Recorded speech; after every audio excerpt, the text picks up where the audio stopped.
नमस्कार दोस्तों, मेरा नाम है आनंद तिवारी और आज मैं आपसे बात करने वाला हूँ कि क्यों मैंने गांव का जो इन्वेस्टमेंट है, जो प्रॉपर्टी थी उसको सेल आउट कर दिया और मेरा पर्पस क्या है और आत्मनिर्भर बनने के लिए, सेल्फ रिलायंट बनने के लिए मैं कौन-कौन से स्टेप्स ले रहा हूँ। तो देखिए लाइफ की और मार्केट की अनसर्टेनिटी मैंने अपनी उम्र तक देखी हुई है। काफ़ी अच्छी उम्र है मेरी और मैंने देखी हुई है और उससे मुझे रियलाइज़ हुआ कि एक सिक्योरिटी मेरी फैमिली को चाहिए। मेरे रहने और ना रहने से उससे फ़र्क नहीं पड़ना चाहिए। एक सिक्योरिटी, एक सर्टेन टाइप ऑफ अमाउंट मेरे घर पे आना चाहिए, चाहे मैं रहूँ या ना रहूँ। क्योंकि मैंने ये सारी चीज़ें बहुत नज़दीक से देखी है, 1 बार, 2 बार, 3 बार। तो उस जद्दोजहद में मैंने 2018 से प्रॉपर्टी ढूँढना शुरू किया और प्रॉपर्टी अजमेर रोड पे एक सॉलिटायर इंडस्ट्रियल पार्क है। उसमें 2018 से मेरी नज़र तो थी, लेकिन आई वाज़ नॉट श्योर कि यहीं लेना है और दूसरी बात है कि एक सर्टेन अमाउंट चाहिए होता है भाई आपको प्रॉपर्टी लेने के लिए और वो इकट्ठा करने में भी टाइम लगता है। तो 3 साल लगे मुझे to understand the idea, the area, क्योंकि ये इन्वेस्टमेंट है तो एक रेंटल यील्ड भी आदमी देखता है। तो 2021 दिसंबर में जाकर के मैंने प्रॉपर्टी उसको परचेज करी और मेरा आइडिया था रेंटल प्रॉपर्टी उसको डेवलप करने का, बट उसके लिए भी पैसा चाहिए होता है ना, डेवलपमेंट के लिए भी तो पैसा चाहिए होता है। वो भी करते करते मुझे 3 साल हो चुके हैं।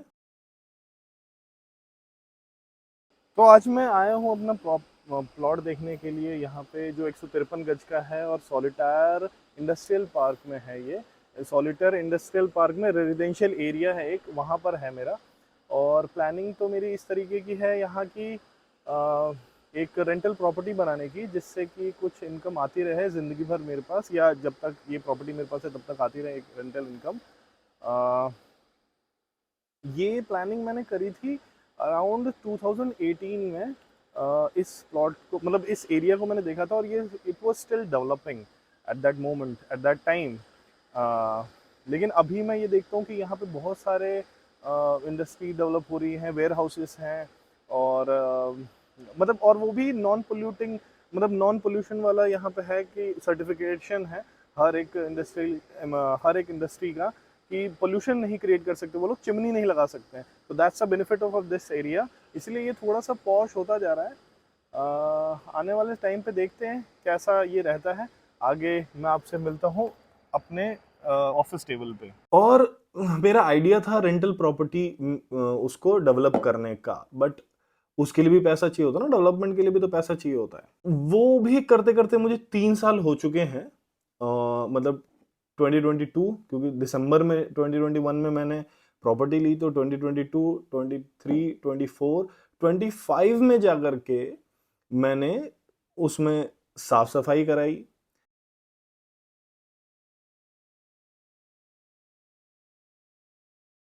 उसको भूमि पूजन के लिए तैयार किया। भूमि पूजन किया मम्मी पापा ने। राइट वाला। ओम मंगलम भगवान विष्णु मंगलम गरुड़ध्वज मंगलम पुंडरीकाक्षाय मंगलाय तनोहरि। चावल लगा दो। वस्त्रम वस्त्रम समर्पयामि। मंगल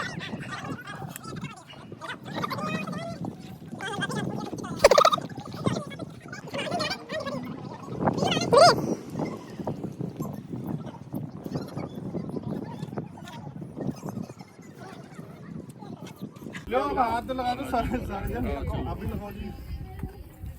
हो गए 5 जन? एक एक दो। नहीं नहीं, तो ये नहीं, तो बस इतना बहुत है जो। देखिए, मैं एक सजेशन देना चाहता हूं आपको। फर्स्ट ऑफ ऑल, जो भी प्रॉपर्टी आप लेने जा रहे हैं, प्रॉपर्टी उसका विल जरूर बनवाएं। जो भी आपका प्रियजन है, चाहे आपकी माता जी हो, अभी तो फिलहाल मेरी माता जी है, आपके मिसेस हों या आपके बच्चे हों, जिस उम्र में आप हैं उस हिसाब से आपके कोई ना कोई प्रियजन होंगे, तो उनके नाम पे आप एक विल जरूर बनवा लीजिए, डीड बनवाइए और उसको रजिस्टर्ड डीड करवाइए। जिस भी तहसील में आपने रजिस्ट्री कराई है उसी में ही विल भी बन जाएगी, कोई वकील ढूंढिए और वो बन जाएगी। रजिस्ट्रार ऑफिस में ही उसको रजिस्टर करा लीजिए। दूसरा जो देखने लायक चीज होती है इस मतलब प्रॉपर्टी से रिलेटेड, और ये विल तो जरूर ही करा लेना चाहिए क्योंकि बाद में इश्यूज होते हैं, लीगल एयर के इश्यूज होते हैं इन केस आप कोई पंगा पड़ जाता है तो।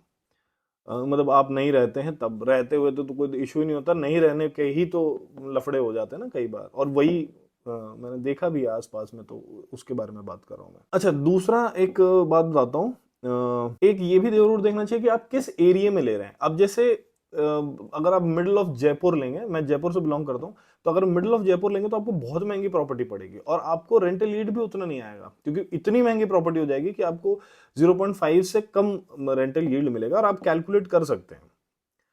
तो आपको रेंटल यील्ड के बारे में क्या देखना है कि अगर 0.7 से 1% पर मंथ अगर आप कमा सकते हैं किसी भी रेंटल प्रॉपर्टी से आपकी इन्वेस्टमेंट का, तो वो बहुत अच्छा डील है। लेकिन ऐसा हो नहीं पाता है। अब हो क्यों नहीं पाता है? क्योंकि एक तो आपको सस्ती प्रॉपर्टी नहीं मिलेगी, दूसरा कंस्ट्रक्शन कॉस्ट बहुत ज़्यादा बढ़ गया है, और रिपेयरिंग एंड रिनोवेशन के भी कॉस्ट और ही ज़्यादा बढ़ जाते हैं जब भी आप जो कॉन्ट्रैक्टर से बात कीजिए। तो सबसे बड़ा फैक्टर है कि आप ऐसा एरिया कौन सा चूज कर रहे हैं जहां पे आपको प्रॉपर्टी लेनी है। मेरे केस में मैंने अजमेर रोड चूज किया। अजमेर रोड में बगरू क्यों? क्योंकि अब इसको स्टेप बाय स्टेप आप समझिएगा तो आपको समझ में आ जाएगा कि बगरू क्यों, क्योंकि बगरू इंडस्ट्रियल एरिया है। अब इंडस्ट्रियल एरिया मेरे घर के पास में सीतापुरा पड़ता है, बट सीतापुरा ऑलरेडी इतना डेवलप हो चुका है कि इसके आसपास के एरिया में लोगों की प्रॉपर्टी की रेटें बहुत बढ़ चुकी हैं, और मेरे औकात से बाहर है वो, मैं नहीं ले सकता। और अगर आप मान लीजिए 2 करोड़ 2.5 करोड़ रुपए इन्वेस्ट भी कर देते तो क्या आप उसमें से 0.7 से 0.1% निकाल पाएंगे? वो क्वेश्चन पूछिए, क्योंकि उतना प्रॉपर्टी में इन्वेस्ट करने के बाद आप एक्सपेक्ट करते हैं कि इतना रिटर्न आए। दूसरा क्या होता है, जहां पर भी फैक्ट्री होंगी और थोड़ा इलाका अच्छा हो, क्योंकि बगरू एज अ होल ना गांव है, लेकिन जिनको रहने की इच्छा है, जो बाहर से आए हैं कमाने के लिए, उनको एक सोसाइटी में प्रॉपर्टी चाहिए थी। ये भी मैंने मार्केट रिसर्च में पाया कि वहां पे लोगों की इच्छा है उस कॉलोनी में रहने की, और इसीलिए वहां का किराया थोड़ा ज्यादा है। एक ये फैक्टर आ जाता है, और आपको सस्ता भी रखना पड़ेगा। तीसरा फैक्टर ये हो जाता है कि आपको सस्ता इसलिए रखना पड़ेगा क्योंकि अगर आप स्टूडेंट्स को दे देते हैं, तो जो मेरा मतलब, मैं ये नहीं कहता कि आप स्टूडेंट को मत दें, बट स्टूडेंट्स के साथ क्या होता है कि वो घर का रख रखाव ठीक से नहीं रख पाते हैं। वैसे तो फैमिली वाले भी कभी कभी इशू कर देते हैं, बट मोस्ट प्रोबेबली लड़के, मतलब जिनको पता है उनको पता है, जो इस तरीके का रियल एस्टेट का काम करते हैं, कि लड़कों को देने से ना लोग बाग कभी कभी घबराते हैं। कई लोग पैसे के लिए देते हैं, बट वो फिर है ना फैसिलिटीज वैसी नहीं दे पाते हैं। तो ध्यान रखने वाली बात है कि आप बहुत ज्यादा महंगा नहीं कर सकते हो ऐसे, मतलब जयपुर लखनऊ जैसे सिटीज में। दिल्ली में फिर आप कर लेंगे, लेकिन दिल्ली में क्या होता है कि स्टूडेंट्स जो है 3-4 मिल करके एक लेते हैं। अगर आप फैमिली की बात करेंगे तो वो इतना अफोर्ड नहीं कर सकते हैं। एक लिमिट होती है कि उससे ज्यादा वो नहीं एक्सटेंड, अफोर्ड ही नहीं कर सकते भाई। आज लाइफस्टाइल और स्टैंडर्ड ऑफ लिविंग इतनी बढ़ गई है कि नहीं ले सकते हैं।